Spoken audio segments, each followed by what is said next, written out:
¿Cómo están? ¿Bien? ¿Sí? ¿Están con ánimo? ¿Sí? ¿Cómo ha sido el día? ¿Cómo ha estado el día? ¿Bien? ¿Cómo están los varones de ánimo? ¿Bien? ¿Bien? Ya. Porque voy a partir especialmente dirigiéndome a ustedes. ¿Ya?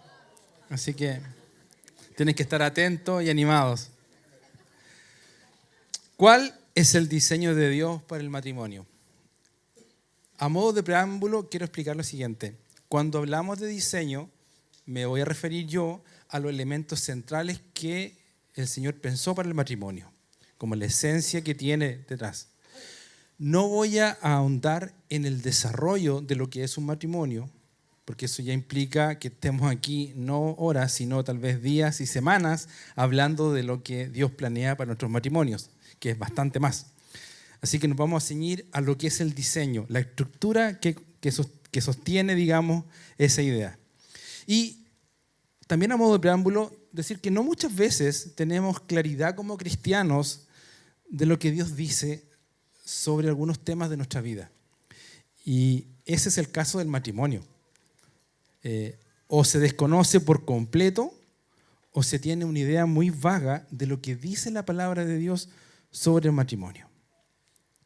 Y esto se debe muchas veces a que tenemos algunos versículos que usamos comúnmente para estudiar el tema del matrimonio y a veces tenemos dudas con respecto a ciertos pasajes. Y uno de esos pasajes o libros que nos complican o complican a veces al mundo cristiano y que no deberá ser así, es Génesis. ¿Por qué Génesis? Bueno, se desconfía de Génesis como fuente primaria porque no se cree, por ejemplo, que Dios creó al hombre del polvo. Porque se duda de que Dios haya hecho a la mujer de la costilla de Adán. Y con esto, los principios y mandamientos expresados en Génesis no se toman en cuenta, perdiendo muchos cristianos una fuente importante de la palabra de Dios. El hecho de que este libro se llame Génesis, el principio, instala las bases de lo que es la vida cristiana y la vida en este mundo. Y es importante que tengamos fe de lo que dice Génesis es verdadero y que no es prefigurado, que no es una leyenda, sino que es palabra de Dios. Pero no voy a hacer la defensa yo, porque Jesús mismo validó el relato del Génesis. En cierta ocasión se le acercaron unos fariseos y le preguntaron por el divorcio. En esa oportunidad el Señor les dio a entender que el divorcio es lo contrario a un matrimonio. Porque en realidad el divorcio habla de división. En cambio el matrimonio habla de unión, unidad. Y lo que quiero destacar es que el Señor les citó Génesis. Mateo 19. Dice así. Él respondiendo les dijo, ¿no habéis leído que el que los hizo al principio, varón y hembra los hizo? Y dijo, por esto el hombre dejará padre y madre y se unirá a su mujer y los dos serán una sola carne. Así no son ya más dos, sino una sola carne. Por tanto, lo que Dios juntó, no lo separe el hombre. El tema del divorcio no es el tema de hoy día, pero el contexto es este. El Señor validó el relato, validó la veracidad del Génesis, y eso nos debe dejar nosotros muy contentos y tranquilos de lo que está escrito ahí, es verdad. El hombre no creó ni inventó el matrimonio. Dios lo hizo. Y desde el principio de los tiempos, el matrimonio ha sido parte de la vida del ser humano. Y hoy nos hemos reunido acá todos los presentes para celebrar este mandato. Hoy día es un día de fiesta. Ustedes apartaron tiempo, dejaron encargados tal vez a sus hijos por ahí, o tenían pensado hacer otra cosa, pero decidieron venir a pasear, ¿cierto? A recrearse aquí a la iglesia. Vinieron juntitos como matrimonio. Y de verdad que es maravilloso cuando el pueblo de Dios entiende y se une para estudiar y para entender. A lo mejor todas estas cosas ya las hemos leído y las hemos visto, pero es cómo ponemos atención en instancias como esta, porque el Señor así nos recuerda y nos refuerza a veces ciertas debilidades que tenemos con respecto a la interpretación de la palabra, o tal vez porque no la tenemos tan presente, y esto vuelve a ser un empujón para nuestras vidas para seguir avanzando. Así que hay muchos aspectos que puedo abordar, pero por tiempo no lo voy a hacer. Lo que sí es correcto decir que la Biblia prácticamente en su totalidad nos habla del tema del matrimonio, ya sea en forma directa, implícita o alude de alguna manera. Así que nos vamos a ceñir al texto de hoy, Génesis 2. Y el primer punto, no es bueno que el hombre esté solo. La Biblia nos enseña en Génesis que Dios creó primero al hombre. Génesis 2, versículo 7 dice: entonces Jehová Dios formó al hombre del polvo de la tierra y sopló en su nariz aliento de vida, y fue el hombre un ser viviente, un alma viviente. ¿Y por qué el varón primero? La respuesta la podemos encontrar en la función que Dios le da al hombre. Dios puso al hombre a cargo del huerto del Edén. ¿Para qué? Para que trabajara en él. Lo hiciera producir y fuera su guardián, su protector. Génesis 2.15 aclara ese punto. Dice: tomó pues Jehová Dios al hombre y lo puso en el huerto del Edén para que lo labrara y lo guardase. Así que el hombre fue diseñado para este motivo. Su físico, su fuerza, su carácter e inteligencia, todo en su conjunto correspondía con la misión que Dios le está encomendando. Pero luego Dios señaló que no era bueno que el hombre estuviera solo. Génesis 2.18 dice: y dijo Jehová Dios, no es bueno que el hombre esté solo, le haré ayuda idónea para él. ¿Se equivocó Dios al crear al hombre solo? ¿Es acaso la creación del hombre una obra incompleta? Ni lo uno ni lo otro. Dios es un Dios de procesos. Y al observar cómo la Biblia relata la historia de la redención, nos damos cuenta que Dios se toma su tiempo para provocar cambios en nuestro carácter, ya sea como pueblo de Dios, ¿cierto?, a modo general, y en lo particular en mi vida y en tu vida. Así que el Señor quería que Adán entendiera el privilegio que tendría de hacerse acompañar por la mujer.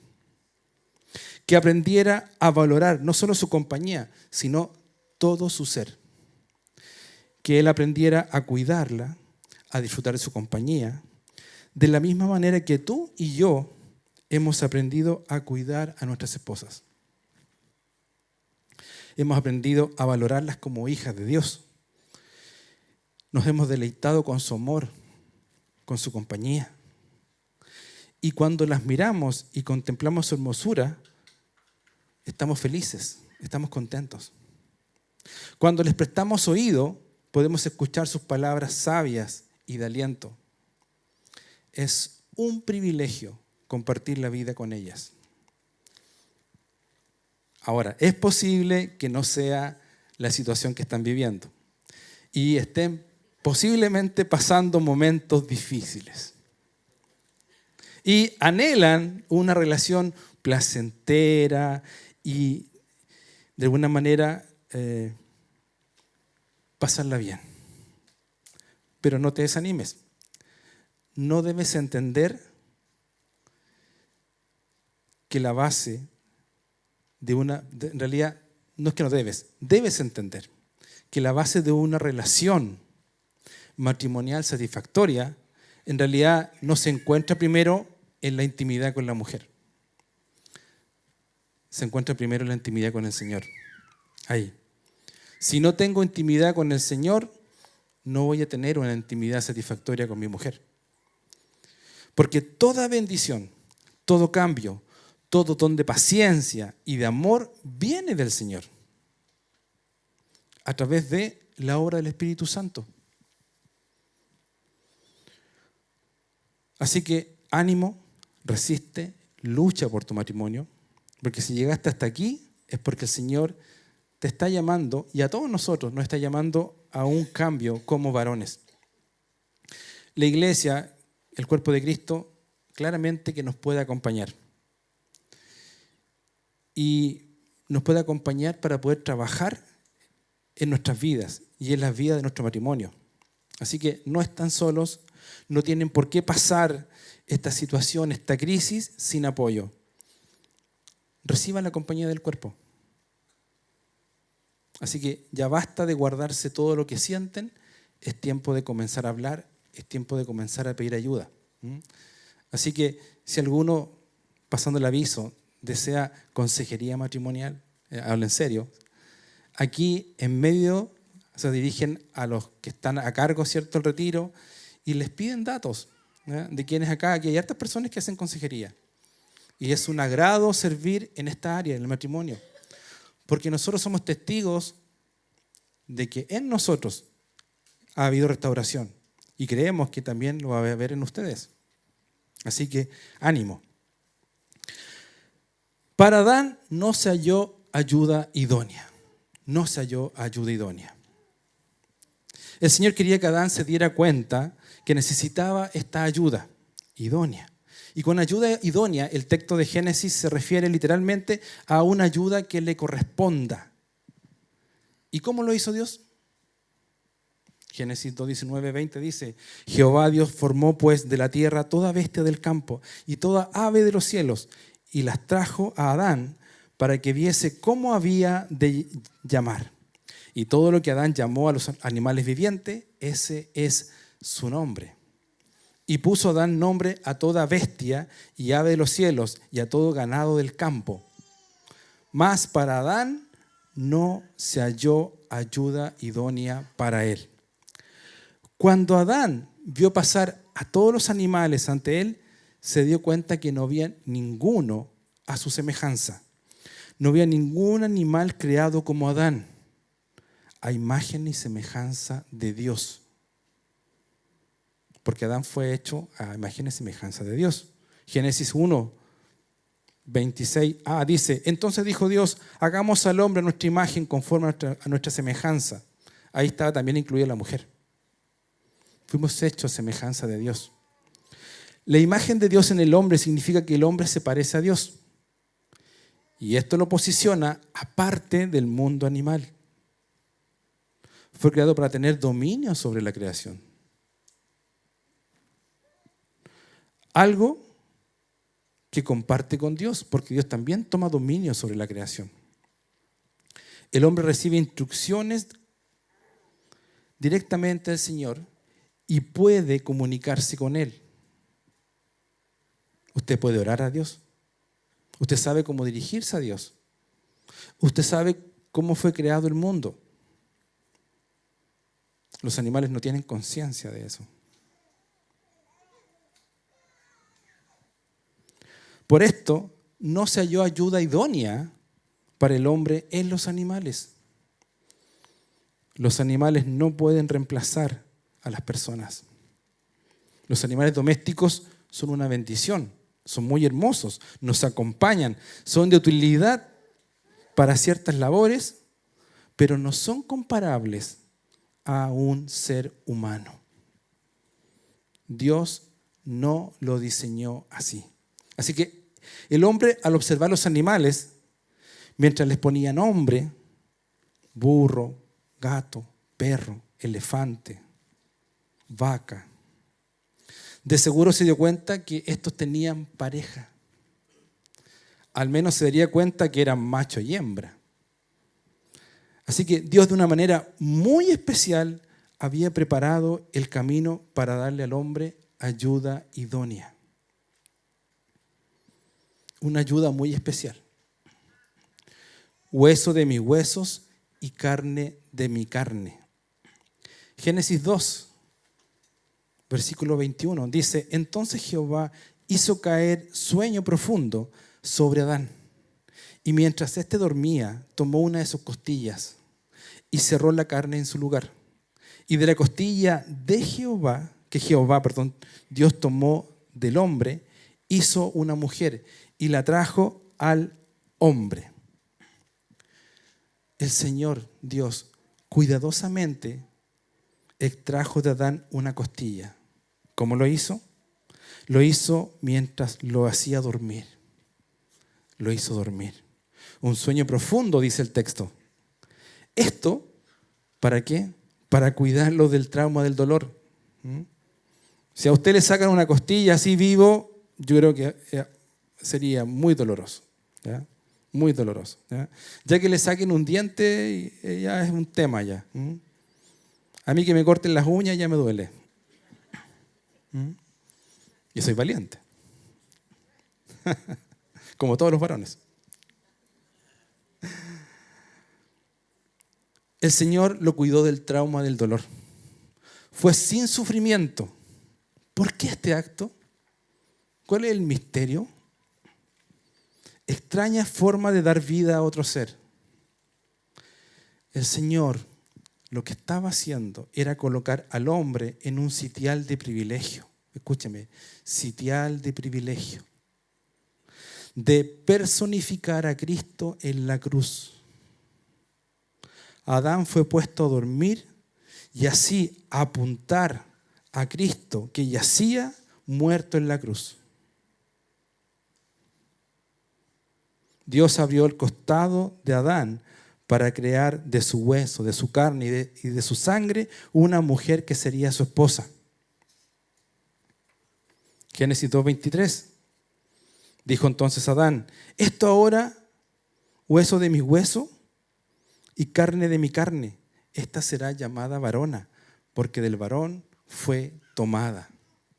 Cristo en la cruz se dio, hermanos míos, por entero hasta la muerte por su amado pueblo, por su iglesia, su esposa.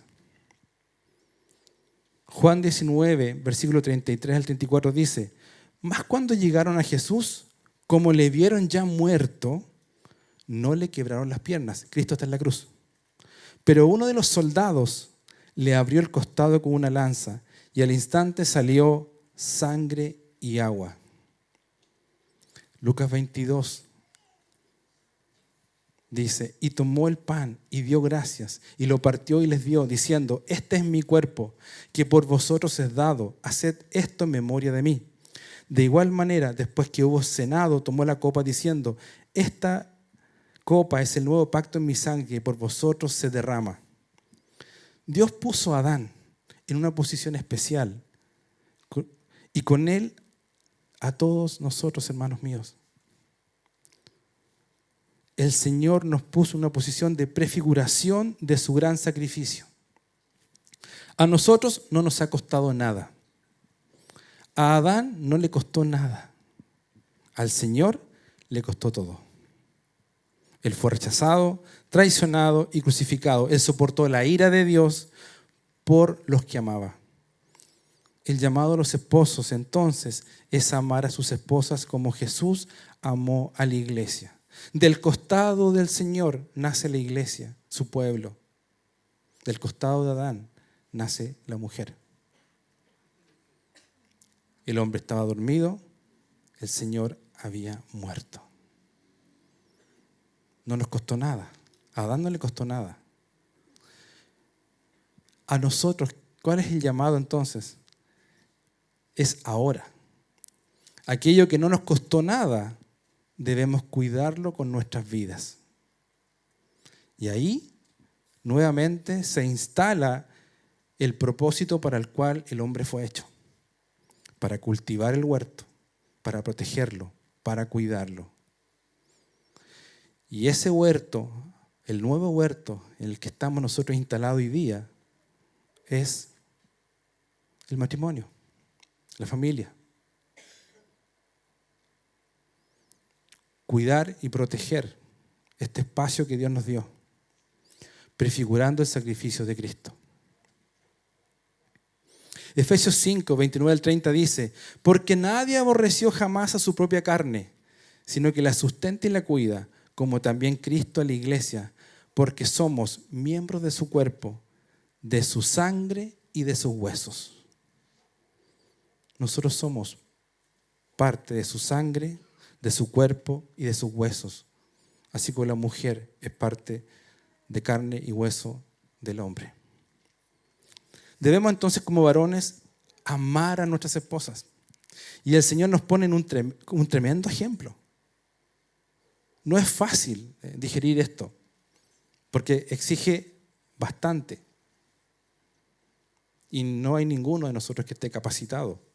Pero el Señor promete capacitarnos para esto. Si no, no nos tendría en este camino. Así como Él nos cuida a nosotros, su iglesia, su esposa, así debemos nosotros hacerlo. Y de pronto tú piensas, ¿pero cómo puedo hacerlo? Si mi esposa se comporta de manera tan difícil conmigo. Siento que a veces no me ama, no me respeta, me ignora, no me toma en cuenta, está en mi contra. Y se encarga siempre de hacerme ver que se me olvida algo o que no encuentro nunca nada.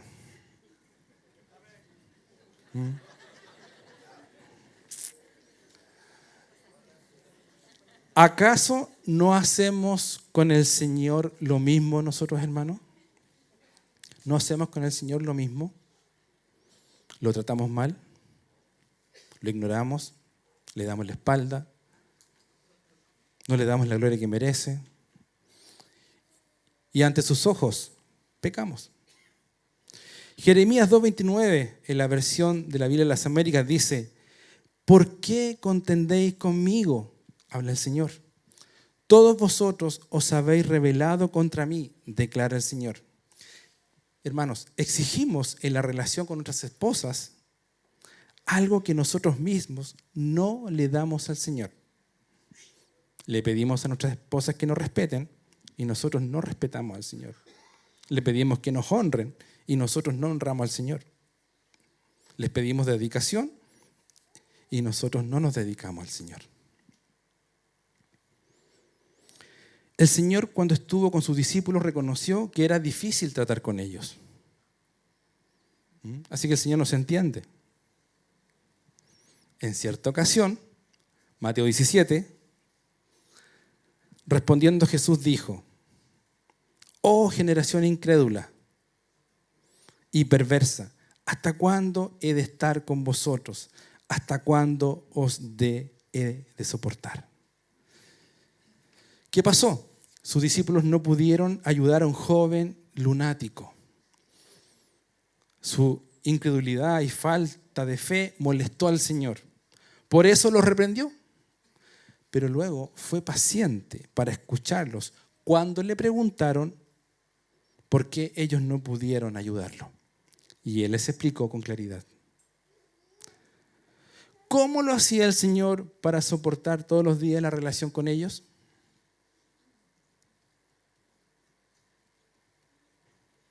No les dio carta de divorcio.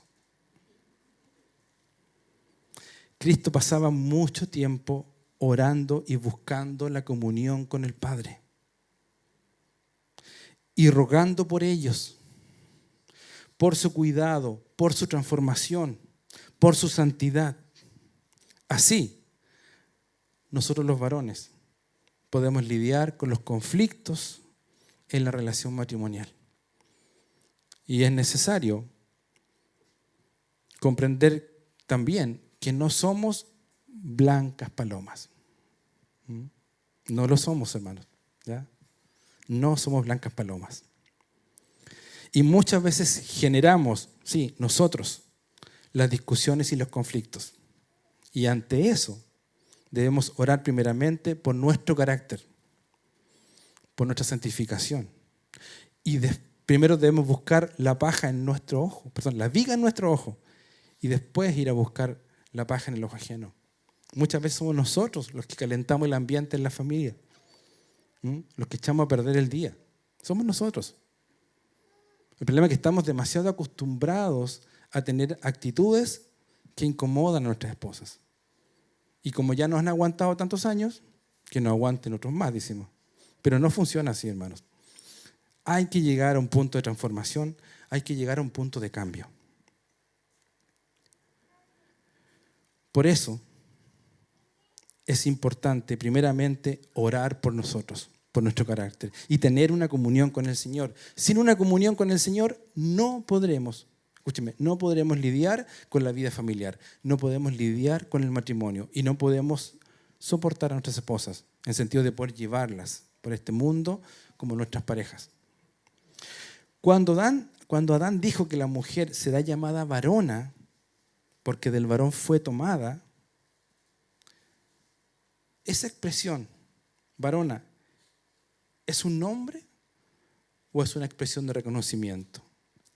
¿O es una expresión para someter a la mujer? Bueno, varona no es un nombre, no, sino que es una expresión de reconocimiento. ¿Y qué está reconociendo Adán en la mujer? Bueno, la está reconociendo como su igual o un segundo yo. Es otro yo igual a mí, pero tiene algo diferente. Pero igualita, pero diferente. Una de su especie, pero de género femenino. Si bien el texto muestra al hombre nombrando a la mujer cuando Dios la puso ante él, esto no incluye jerarquía ni dominio, porque algunos pueden confundirse pensando que como Dios traía a los animales ante él y les ponía nombre, después ejercía dominio sobre los animales. No, los animales fueron entregados en dominio mucho antes que Adán los nombrara y están bajo dominio de hombre y mujer. Así que el texto no otorga al hombre ninguna idea de jerarquía, ni de dominio, ni tampoco de ser superior o de autoridad. Nada. Ambos son iguales porque tienen la misma esencia. No escuché a la mujer alegrarse. Repito, ambos son iguales porque tienen la misma esencia. Esa es la verdadera, esa es verdadera. Esto es lo que permite que puedan ser una sola carne. No pueden ser una sola carne si no son iguales. No pueden. No pueden. El texto habla de roles y hace una distinción sexual entre lo que es un hombre y lo que es una mujer. Pero esto no cambia la igualdad que ambos tienen. Dios, escúcheme, Dios los concibió como humanos perfectos, los cuales, al unir sus roles de hombre y mujer, se complementan en un solo cuerpo. Así como la iglesia se une al Señor en un solo cuerpo.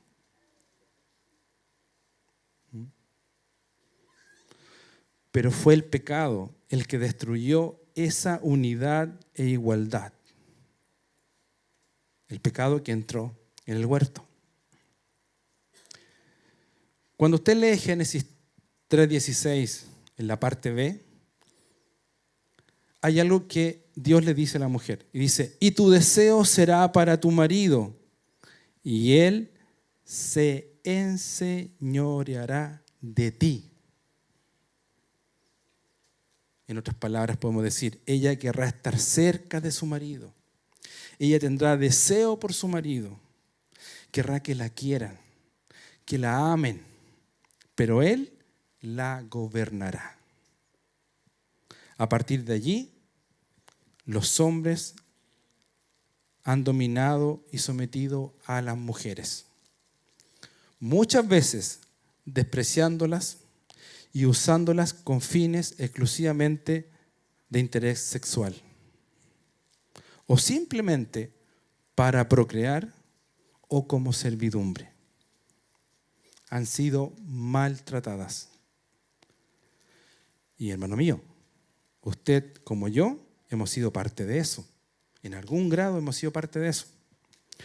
Pero Cristo hizo nuevas todas las cosas. Trajo restauración a las relaciones entre el hombre y la mujer. Un hombre cristiano ha sido renovado en entendimiento y corazón para vivir el matrimonio como el Señor lo diseñó desde el principio, como apunta Cristo en el principio. Ahora el Señor nos dice que Efesios 5, del 24 al 25 dice, así que como la iglesia está sujeta a Cristo, así también las casadas lo estén a sus maridos en todo. Maridos, amad a vuestras mujeres, así como Cristo amó a la iglesia y se entregó a sí mismo por ellas. Así como la iglesia está sujeta a Cristo, así también las casadas lo estén a sus maridos en todo. Maridos, amad a vuestras mujeres, así como Cristo amó a la iglesia y se entregó a sí mismo por ella. ¿Puede ver la relación que hay entre esta bendición, entre estas palabras y la maldición que arrastraba la mujer? Antes ellas deseaban ser amadas, ahora en Cristo son amadas por sus esposos, porque el Señor lo pide. Antes eran sometidas por la fuerza, ahora ellas se sujetan por amor en el Señor a sus maridos. Queridos varones, alejémonos de todo pecado y busquemos la guía del Señor en todo lo que hacemos.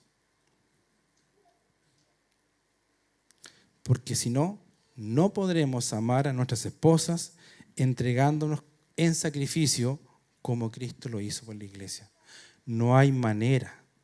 Sin sacrificio no se puede triunfar en el matrimonio. Si usted piensa que ha llevado una vida de sacrificio, no es así. No es así. El sacrificio al cual Dios nos llama no es gravoso, no es tortuoso, no es de conflicto. Es un sacrificio grato, de amor, que genera en nosotros alegría y gozo.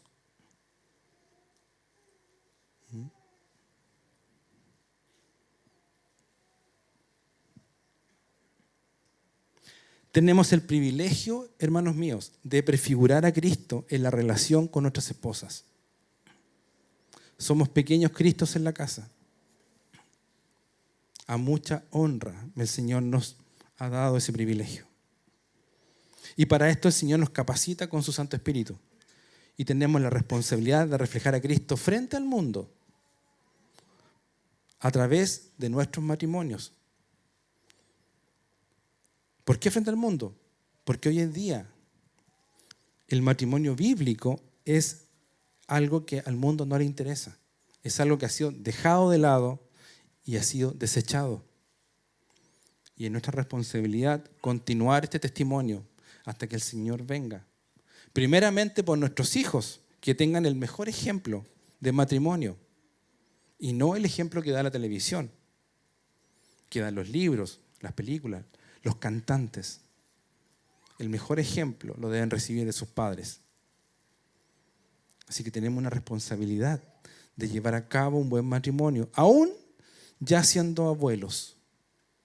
Seguimos siendo ejemplo para nuestros nietos, para nuestros vecinos, amigos, compañeros. Inclusive somos ejemplo aquí en la iglesia para otros cristianos que están recién comenzando, que están recién luchando por alcanzar un nivel de relación que les permita vivir unidos en paz y para la gloria de Cristo. Si pudiéramos resumir un poco a lo que Dios nos está llamando en este diseño original para el matrimonio, es exclusivamente en una palabra: sacrificándonos como Cristo, entendiendo que debemos morir todos los días, todos los días.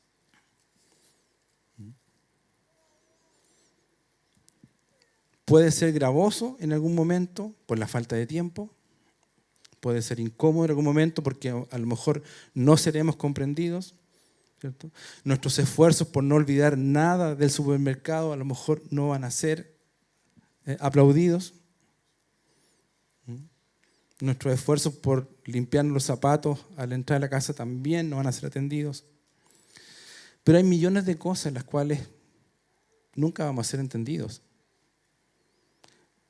Pero hay cosas fundamentales y esenciales que tienen que ver con si logramos orar juntos, si logramos orar juntos, si logramos venir a la iglesia juntos,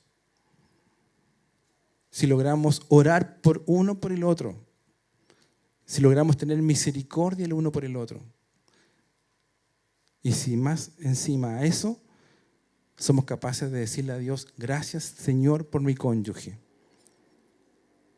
Eso es ya mucho. Mucho. Porque eso quiere decir que estamos avanzando y creciendo en el camino del Señor, entendiendo lo que es su sacrificio, entendiendo lo que es la obra redentora. ¿Y a qué tarea nos está llamando el Señor? Puede sonar muy teológico el tema, pero es necesario entender estos principios. ¿Por qué el Señor hizo a Adán y por qué luego a Eva en ese orden? ¿Y por qué nos unió después como matrimonio? Porque todo el tiempo estamos representando la unión de Cristo con la iglesia. ¿Amén? Vamos a orar y les voy a dar una actividad, una tareita. Tienen que leer Efesios 5, del 25 al 33. Y voy a explicar las preguntas. Dice, ¿cuántas veces en el texto los esposos son llamados a amar a sus esposas? La esposa le puede ayudar, obviamente. 2. Comenten cada una de las veces que, según el texto, el esposo debe amar a su esposa. Todas las veces que aparece mencionada la palabra amar, está asociada a algo. Analicen esa idea. 3. Reflexionen. ¿Ama así a su esposa? Le puede decir al tiro a la esposa así. La tiene al ladito. ¿Qué le falta? ¿Cómo pueden mejorar juntos esta situación? Esto usted no lo puede hacer solo, ¿ya? Usted no puede mejorar solo. Esto usted mejora porque la mujer le ayuda. 4. Oren y entreguen al Señor sus necesidades sobre el texto analizado. Amén. Amén. Creo que mejor voy a orar al final para orar por esto junto con ustedes, ¿ya? Así que les voy a dejar unos minutitos para que conversen.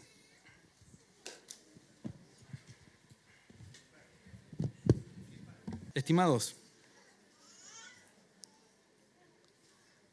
bueno, vamos con las respuestas. ¿Cuántas veces en el texto son invitados? 4. Amad a vuestras mujeres, así como Cristo amó a la iglesia y se entregó a sí mismo por ella. Está hablando de amar en el grado máximo que es el sacrificio. Así que la invitación es a sacrificarse, pero con gozo. Para santificarla, habiéndola purificado en el lavamiento del agua por la palabra, a fin de presentársela a sí mismo, una iglesia gloriosa que no tuviese mancha ni arruga ni cosa semejante, sino que fuese santa y sin mancha. Así también los maridos deben amar a sus mujeres como a sus mismos cuerpos. El que ama a su mujer, a sí mismo se ama. Está hablando la misma idea, ¿ya? Así que la vamos a tomar como una. Es